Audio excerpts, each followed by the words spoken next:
আসসালামু আলাইকুম। জারিফ মম বিডি থেকে আপনাদের সবাইকে শুভেচ্ছা জানাচ্ছি। সবাই কেমন আছেন? আশা করছি ভালো আছেন। আজকে চলে আসলাম আপনাদের জন্য একটি নতুন ভিডিও নিয়ে। আজকে আমি আপনাদেরকে একটা কেকের ভিডিও দেখাবো। তো আজকে আমি একটা হোয়াইট ফরেস্ট ভ্যানিলা কেকের ভিডিও দেখাচ্ছি। তো এই কেকটি তৈরি করতে আমার যা যা লাগছে, আমি এখানে 4টি ডিম নিয়েছি রুম টেম্পারেচারে থাকা। আমি ডিমগুলোর সাদা অংশ আর কুসুমটা আলাদা করে নিচ্ছি। সাদা অংশ দিয়ে ফোম হবে। সাদা অংশের সাথে কিন্তু কুসুমটা একেবারেই যেন না মিশে যায়, সেদিকে কিন্তু একদমই খেয়াল রাখতে হবে, নাহলে কিন্তু সাদা অংশটা আর ফোম তৈরি হবে না। তো আমার সাদা অংশটা আর কুসুমটা আলাদা করা হয়ে গিয়েছে। এখন আমি কুসুমটাকে একটু বিট করে নিচ্ছি। কুসুমটা আমার বিট করা হয়ে গিয়েছে। দেখতে পাচ্ছেন কুসুমটা কিন্তু একটা ইয়েলো কালার ছিল, এটা কিন্তু অনেকটাই এখন একটু হোয়াইট টাইপের কালার হয়ে গিয়েছে।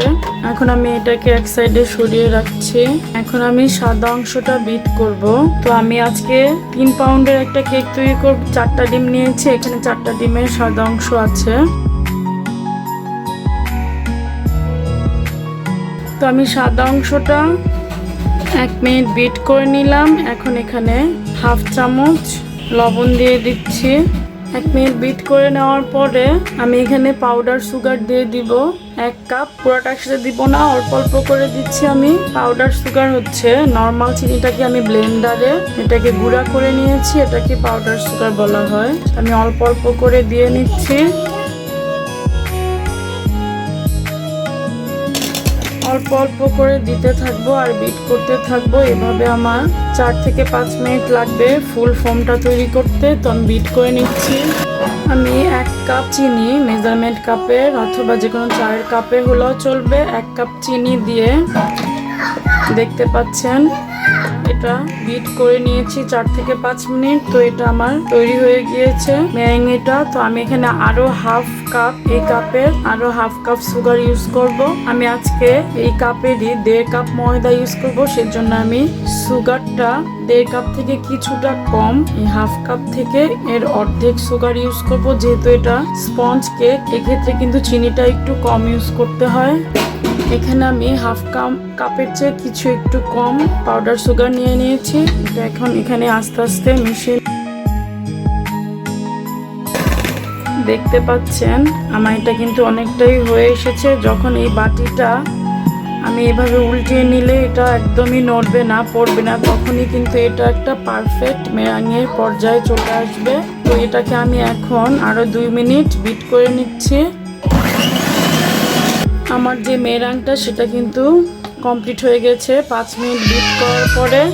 দেখুন এটার অগ্রভাগটা যখন এরকম সুচালু হয়ে যাবে, তখনই ভাববেন যে এটা যখন পড়ে যাবে না, তখনই ভাববেন যে মেরাংটা একদমই ফুল কমপ্লিট। আর এটাকে বাটিটা আমি যখন এভাবে করি, এটার মাথাটা এরকম সুচালু, আর আমি বাটিটা এরকম করলেও কিন্তু আমার এটা পড়ে যাচ্ছে না, একদমই সেম থাকছে। তখনই বুঝবেন যে আপনার মেরাংটা, আমার মেরাংটা কিন্তু কমপ্লিট হয়ে গিয়েছে। এখন আমি কুসুমটাকে যে বিট করে রেখেছিলাম, এটাকে আরেকটু বিট করে কুসুমটাকে আমি ভালোভাবে সাদা অংশের সাথে মিশিয়ে নিলাম। এখন আমি এখানে 1 কাপ পরিমাণ ময়দা নিয়ে নিচ্ছি। 1 কাপের সাথে আরো এটার আরো 2 টেবিল চামচ ময়দা আমি অ্যাড করে নিলাম। সাথে আমি ফস্টার ক্লার্কের বেকিং পাউডার এখানে 1 চামচ, আরো 1 চামচ, টোটাল 2 চা চামচ আমি অ্যাড করলাম। করে এটাকে ভালো করে আমি চেলে নিচ্ছি যেন কোনো লাম্পস না থাকে। এখানে আমি এই ময়দার সাথে 2 টেবিল চামচ গুঁড়া দুধ ইউজ করলাম, পাউডার মিল্ক। এখন আমি এই পাউডারটাকে আস্তে আস্তে করে অল্প অল্প করে 2 চামচ করে যেই ডিমের সাদা অংশ এবং কুসুমের যে মিশ্রণটা তৈরি করে রেখেছিলাম এটার সাথে মিশিয়ে নিচ্ছে। এটাকে কিন্তু খুবই হালকা হাতে মিক্সড করতে হবে, একদমই তাড়াহুড়া করা যাবে না। এভাবে করে করে বারবার আস্তে আস্তে মিশিয়ে নিতে হবে। 2 চামচ করে দিয়ে এর বেশি অ্যাড করা যাবে না। আমি সবগুলো ময়দা, বেকিং পাউডার আর দুধের মিশ্রণটা ডিম আর কুসুমের সাথে আস্তে আস্তে করে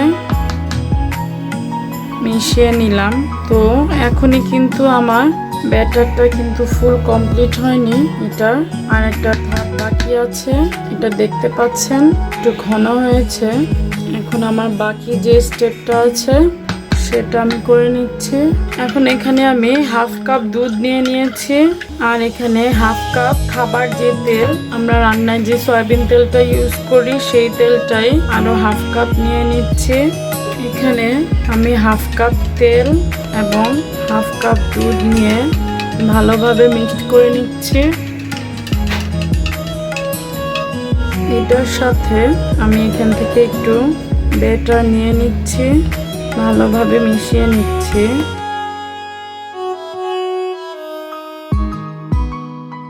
এখন আমি একটু একটু করে দুধ এই ব্যাটারের সাথে মিশিয়ে নিচ্ছি, অল্প অল্প করে, পুরোটা একসাথে দিচ্ছি না। দুধ আর তেলের মিশ্রণ, এটাকে এভাবে করে করে আস্তে আস্তে এই ব্যাটারটার সাথে মিশিয়ে নিতে হবে, অল্প অল্প একটু দিয়ে দিয়ে। এখন আমি বাকি যে দুধটা আছে তার সাথে ভ্যানিলা এসেন্স 1 চামচ অ্যাড করে দিলাম।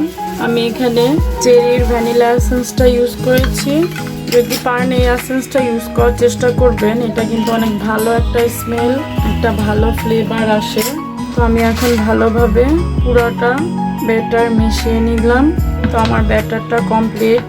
একটা ইম্পর্টেন্ট যে কথা সেটা হচ্ছে ব্যাটারটা দেখতে পাচ্ছেন কনডেন্স মিল্কের মতো হয়েছে। সবসময় খেয়াল রাখবেন কেকের ব্যাটারটা যেন এরকম টাইপের হয়, কনডেন্স মিল্কের মতো।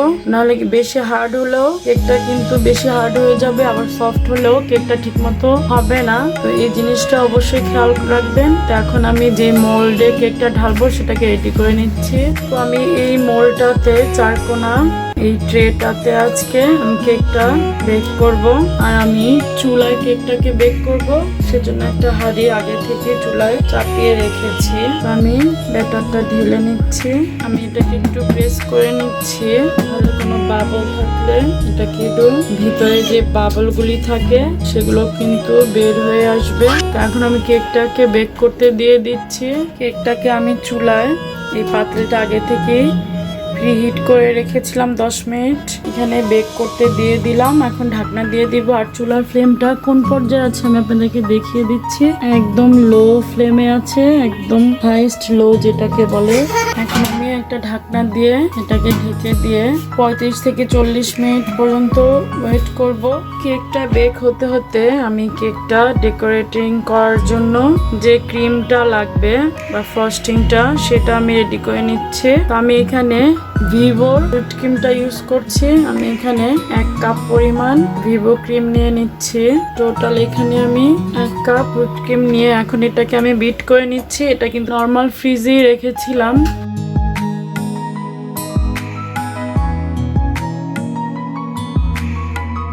এটাই কিন্তু বিট করার সাথে সাথে এটা ফোম তৈরি হয়ে যায় 1 মিনিটের ভিতরেই।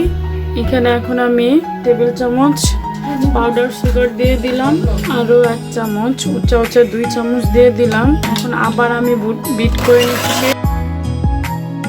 আমার ফ্রস্টিংটা কিন্তু কমপ্লিট হয়ে গিয়েছে। তো আমি ফার্স্টে 2 চামচ দিয়েছিলাম পাউডার সুগার, আরো 1 চামচ সুগার অ্যাড করে দিলাম এবং সাথে ভ্যানিলা ফ্লেভার 1 চামচের মতো অ্যাড করে দিচ্ছি। এটাকে আবার আমি বিট করে নিচ্ছি। এটা কিন্তু 45 মিনিটেই খুব সুন্দর একটা কেক হয়ে গিয়েছে। দেখতে পাচ্ছেন আমার কেকটা পারফেক্টলি হয়ে গিয়েছে, সফট কেক তৈরি হয়েছে। এখন আমি কেকটাকে 2 ভাগ করে নিচ্ছি। ফার্স্টে উপর অংশটা আমি একটু সোজা করে নিচ্ছি, কারণ একটু নিচে আছে, তাই এটাকে আমি সমান করে কেটে নিচ্ছি।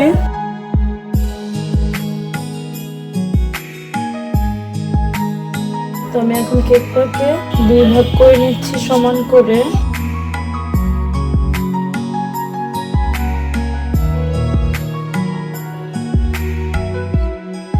আমি আবার এই কাজে খুবই তেমন একটা দক্ষ না, তাই একটু সাবধানে করে নিচ্ছি।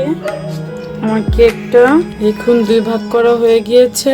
আমার আজকের এই কেকটা কিন্তু আমি এখন কেকটাতে একটু সুগার সিরাপ মিশিয়ে নিব। সুগার সিরাপটা আসলে তেমন কিছুই না, আমি জাস্ট এখানে একটা বোতলে মুখটাকে একটু ছুরি গরম করে ছিদ্র করে নিয়েছি, আর এই পানিতে একটু ভ্যানিলা এসেন্স আর 3 চামচ চিনি দিয়ে এই পানিটা শরবতের মতো করে নিয়েছি, সেটাই এখন আমি ছিটিয়ে নিচ্ছি।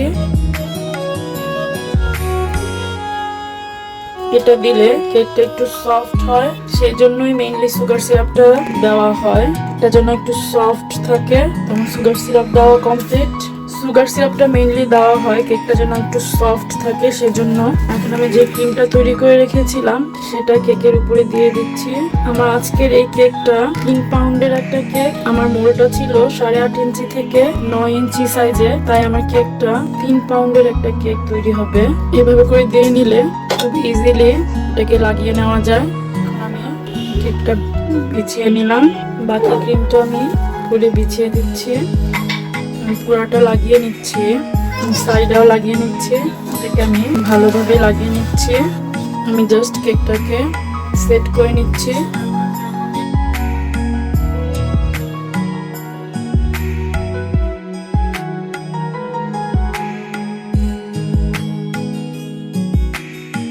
কেকটা পেস্ট্রি লাগানো হয়ে গিয়েছে, কেকটাতে আমার ক্রিম দেওয়া কমপ্লিট হয়ে গিয়েছে। যেহেতু এটার নাম হোয়াইট ফরেস্ট, এটা যেহেতু হোয়াইট ফরেস্ট কেক, তো এখানে আমি কিছু হোয়াইট চকলেট সেটাকে গুঁড়ো করে নিয়েছি। আমি যে সবজি কাটার আছে সেটা দিয়ে গুঁড়ো করে নিয়েছি। এখন আমি চকলেটটা, যেহেতু এটার নাম হোয়াইট ফরেস্ট, এটাকে পুরো একদম তুষার শুভ্র স্নো ফরেস্টের মতো যেন লাগে সেইভাবে আমি কেকটা তৈরি করছি। চকলেটের একটা দারুণ টেস্ট পাওয়া যাবে, স্নোর মতো লাগবে একদম। পাশেও আমি লাগিয়ে নিচ্ছি। আমার পুরোটা কেকে একটা চকলেট স্নো হোয়াইট টাইপের আমি একটা স্টার নজল নিয়েছি, সেটা দিয়ে জাস্ট ডিজাইন করে নিচ্ছি গোল গোল করে।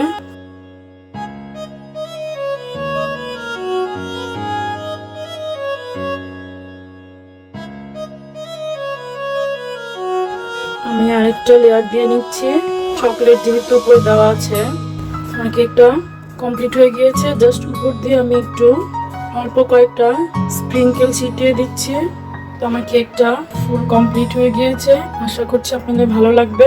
আর যদি আমার কেকের এই হোয়াইট ফরেস্ট কেকের ভিডিওটি আপনাদের ভালো লাগে তাহলে অবশ্যই লাইক শেয়ার দিতে ভুলবেন না, আর সবাই ফ্রেন্ডস এবং ফ্যামিলির সাথে শেয়ার করবেন, কারণ আপনাদের একটি শেয়ারেই আমার এই কেকের রেসিপিটি আরো 10 জনের কাছে পৌঁছে যাবে। তো সবাই ভালো থাকবেন, সুস্থ থাকবেন, আল্লাহ হাফেজ।